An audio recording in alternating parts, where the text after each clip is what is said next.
Aku rasa ramai orang kenal aku sebab aku ni seorang reviewer. Tapi walaupun begitu, aku memang bias sikit kalau cakap pasal phone Xiaomi. Bukan sebab aku nak puji yang teknologi diorang ni bagus gila. Bukan Tapi sebab kamera dia tu ada terselit sebuah seni. Ada sebuah karakter yang mana tak banyak smartphone lain ada.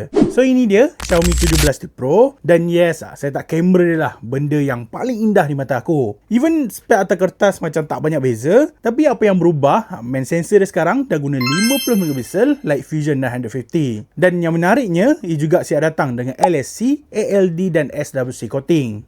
Asal complicated sangat nama dia Zat?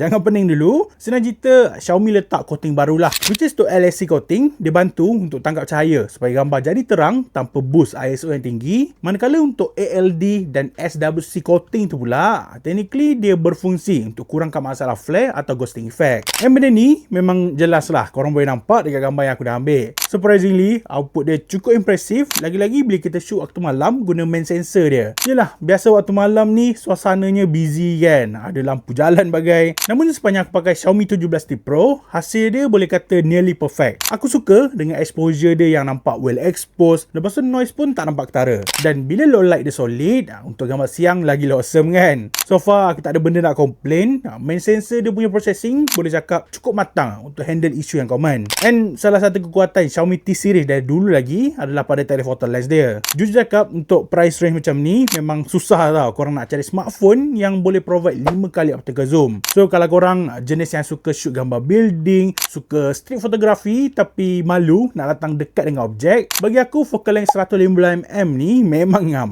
Dia boleh bagi perspektif yang berbeza, compression dia menarik, dan secara tak langsung dia juga buat objek nampak lebih rapat tanpa korbankan kualiti. Cuma kalau rasa 5 kali tu tak puas, korang juga boleh consider untuk guna 10 kali lossless zoom. Even range macam ni dah kira digital level kot. Tapi korang boleh nampak bentuk dia, tekstur bangunan memang still sharp kan. Dan kalau korang nak pergi lagi jauh, boleh. Bagi aku sweet spot untuk telephoto lens ni dekat 30 kali zoom. Dan yes, 30 kali mungkin dengan macam low pack atau tak berapa impresif. Tapi dari sinilah gambar dia mula nampak hidup. Yelah, kita nampak objek atau subjek tu lagi dekat kan. Dan aku enjoy sebab hasil dia tak nampak terlalu AI. So macam nice kan. Yes, itulah antara sebab kenapa aku enjoy gila pakai phone Xiaomi. Dia punya kamera ni memang best tau. Tapi itulah, kamera dia je ke yang bagus Zat? Spek lain barai ke maksudnya?